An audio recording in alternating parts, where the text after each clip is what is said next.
Welcome back to another Swordmaster Publications presentation. My name is Ernie Lawrence. Today we'll be studying Joshua chapter 12. Joshua chapter 12 is a very short chapter, and all it really does is it summarizes the city-states that were conquered, beginning with the king Sihon of the Amorites. This is on the other side of the Jordan. What we're going to do today is a little bit different. Somebody actually created a map in Google Maps that locates all of the towns in the order that they are mentioned in this chapter. And so we're going to go through those and point those out as we mention them in the chapter of Joshua 12. So let's go ahead and get started. It says in Joshua 12 verse 1, "Now these are the kings of the land which the children of Israel smote." And I'm going to point out here, this word land is the same as the word earth. So if we talk about the land or the earth, that's the same word. So these are the kings of the earth which the children of Israel smote. And when we say that word earth for us in the West, that typically means the planet. We want to associate that with planet Earth, but that's not how the Hebrews would have understood it. They would have understood it as the land or the dirt or this particular area.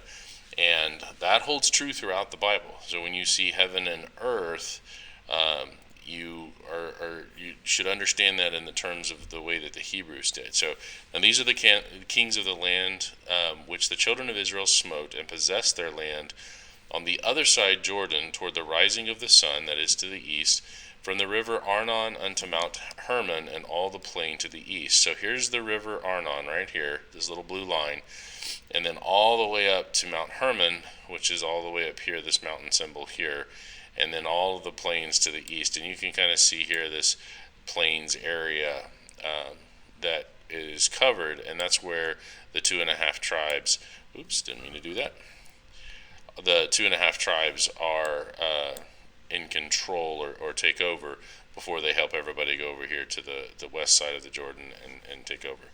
And then it says Sihon, king of the Amorites, which dwelt in Heshbon. And you can see here, Heshbon is actually located right there by the river.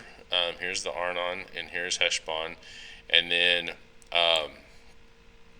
when you look at the second town that's named, it says, dwelt in Heshbon, a ruler from Aroer, which is at the head of this river here. Aroer is a city, number 2 named, that's just south of Heshbon. Okay, so he dwelt in Heshbon and ruled from Aroer, which is upon the bank of the river Arnon, and from the middle of the river, and from half of Gilead even unto the river Jabbok, which is the border of the children of Ammon. And so remember, the Amorites were evil and were taken out. Sihon worked with the northern Midianites to take out, to corrupt the Israelites so that so God would not be pleased with them, and so they were taken out.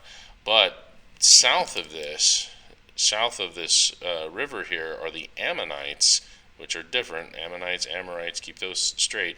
The Ammonites, the descendants of Ammon, are descendants of Lot, and so they actually stay in their land and become allies with, for at least a time, Israel. All right, and then it says, and from the plain to the sea of Chinneroth, and they actually have this, the sea of Chinneroth is what eventually becomes Galilee. So just to keep those two things straight, you have the Chinnereth or whatever, and then you have the Sea of Salt or the Dead Sea, which is called Araba at that time. And so keep those names in mind as we go through this reading. So it says in verse 3, and from the plain to the Sea of Chinneroth or Galilee on the east, and unto the sea of the plain, even the Salt Sea or the Dead Sea on the east, the way to Beth Jeshimoth, and from the south under Ashdoth Pisgah. So Mount Pisgah is right here, and then you have this idea of Ashdod, Pisgah, and the towns that are all in this area that were taken out. And then you have in verse 4, we go a little bit north, and we deal with Og, the king of Bashan. And the coast of Og, king of Bashan, and that word coast there is more better understood as border. Obviously, he's not on the coast of the Mediterranean Sea here. He is on the Sea of Galilee a little bit. But really, this word here should be the border. And the border of Og, king of Bashan, which was the remnant of the giants that dwelt in Ashtaroth. So he lives here in Ashtaroth, and then at Edrei, which is where he was the king, or that's where the capital was. And then it says, and reigned in Mount Hermon, and in Salca, and in all Bashan, that's all of this northern area here, unto the border of the Geshurites and the Maccathites, and half Gilead, the border of Sihon, king of Heshbon.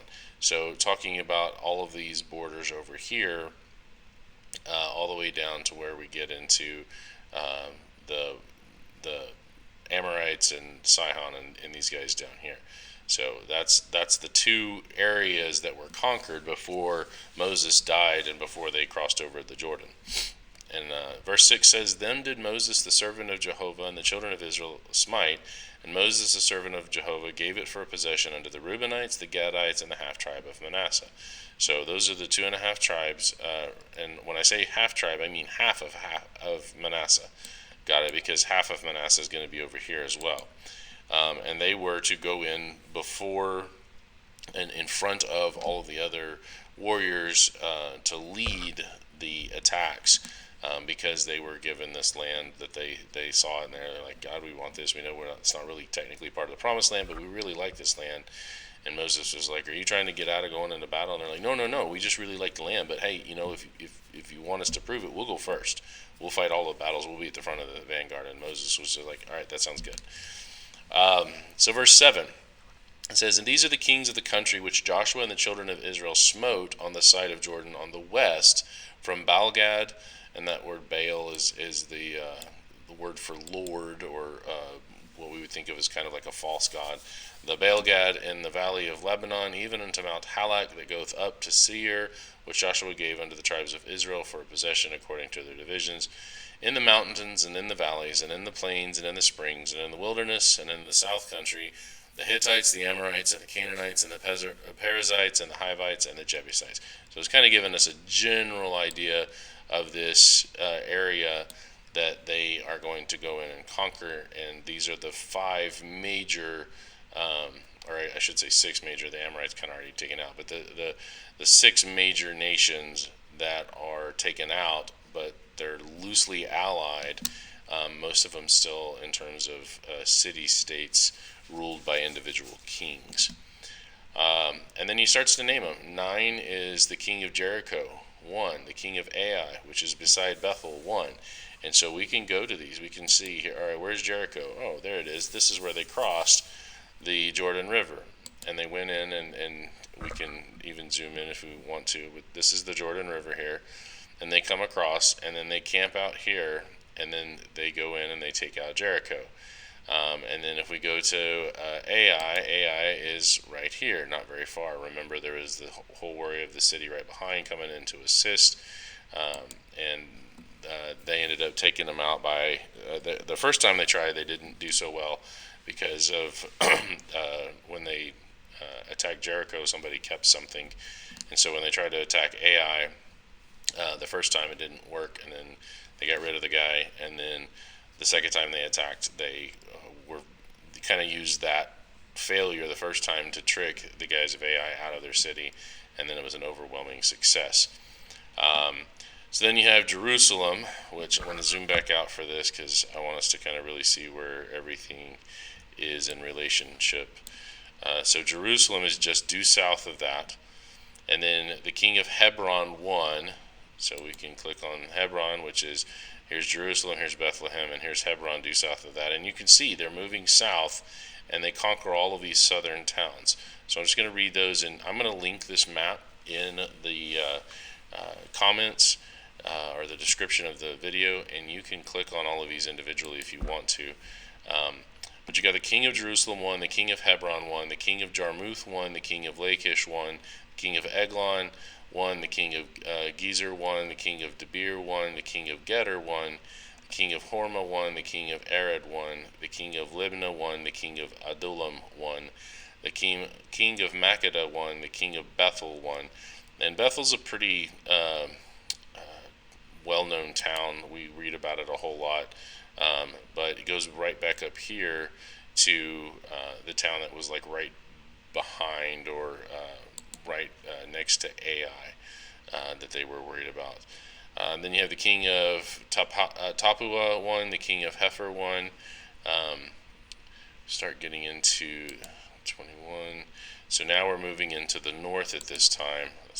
And Heifer is a little bit north of that. So we're moving up into these northern cities, and we're no longer dealing with all of the things that were south of Jericho. And remember, this all took place kind of in one chapter that they talked about it, but it was a 5-year campaign to take the whole promised land. So they took all of the southern towns, and now they're moving into the north. And remember, there was that really big battle where all of the northern cities got together as one army and fought and lost, and then Joshua prosecutes the war against the city-states, against the remnant of those people. So verse 18 says, the king of Aphek won, the king of Lasharon won, the king of Madon won, the king of Hazor won, the king of Shemron Meron won, the king of Akshaph won, the king of Tanakh won, the king of Megiddo. Now Megiddo is an important one as well, because especially today there's a lot of people who are into that whole premillennialism thing or millennialism, and the Battle of Armageddon is supposed to be the end of the world. Well, that word Armageddon comes from this word Megiddo, which is just a city, and you can see it's pretty close to Nazareth here. And then if you want to look how far it is from Jerusalem, but Megiddo is a major site of battles all through the books of history in terms of the Israelites, especially when they split and Judah and Israel are fighting against each other, and Israel is fighting against Assyria. There's all kinds of different battles that take place at this place, Megiddo. And so the Israelite people, the Jews of the New Testament time period, when the Bible was, or the New Testament was being written, when they heard the word Armageddon, Mount Megiddo, they would understand that to mean a major decisive battle with regard to their people. And it's important to keep that name in mind. Megiddo is a very important historical site in terms of battles. The king of Kadesh won, the king of Jokneam of Carmel won, the king of Dor and the coast of Dor. So let's do that one because that's on the coast over here. So they got this, and then the king of the nations of Gilgal won, and the king of Tirzah right there. And then we've essentially conquered all of the north here. We've talked about all of these, and we've gone all the way up. Here's again the mountain of Hermon, and that covers all of the things. Notice Tyre is just north of that. Tyre is not part of the promised land, but it is an adjoining nation to Israel. And then it says all the kings, 30 and 1. So 31 total city-states that are taken out in this prosecution of this 5-year war to take the promised land that God had said you can have. And again, there were spots that they didn't take. There were places where we have evidence that the Israelites chose not to take them. The first one, of course, was the one where they were tricked and thought they'd come from a far country, and they actually were right there. Gibeon was allowed to survive. God said, I promise you this land, I've given you this land, but they took an oath not to destroy it, and so they didn't actually take that land, even though it was part of what God had promised them. And so we see God working through the actions and the free will choices of man, and it really comes back to bite them later on. It's not that God didn't keep his promise. God had given them all of it, but there were just parts of it that the Israelites just chose not to take, and that includes the Philistines, which we'll see in the time of Saul and David were a major thorn in their side, and they stay that way like the whole time. It's not a one-time thing, or Goliath was the big climax and then the Philistines weren't a problem anymore. They were a major problem for their whole history. So anyway, that's chapter 12. Again, a short chapter, still an interesting one. Geography is not really my strong suit. So it was very helpful for me to have that map. Again, I'll try to link that map in the comments when I get to it. But I hope seeing the visual helped you the way that it helped me, and we can see that 5 years is a pretty reasonable amount of time, especially when God is there helping you to go in and conquer all of that time. And then the Gadites, the Reubenites, and the half of the half tribe Manasseh can go back to their homes, back to their families, back to their children, and raise their livestock and live peaceably, as they did for a time. As long as Joshua was in command, they did have peace. And so it really kind of wraps it up, and it really brings to an end or a close the taking of that. And just imagine if when the spies went in Numbers 14, if all 12 of them had come back and said, yeah, there's giants and there's these walled city-states and stuff, but God's on our side, we could take it. 5 years, and they would have been there, and then they wouldn't have wasted 35 years of their life or 40 years of their life, because 35 of those years would have been after they had conquered the promised land without having to wander in the wilderness. But they wasted an entire generation because they were afraid. Joshua goes in 5 years, it's over and done, and now everybody gets to live in peace as long as they remain faithful. So again, thank you for joining me for Joshua chapter 12, and we'll be continuing on with Joshua chapter 13 sometime this weekend, I hope. But nevertheless, we'll get to it if the Lord wills, and I hope to see you there. I look forward to your questions. And my name is Ernie Lawrence, and this has been another Swordmaster Publication presentation. We'll see you next time.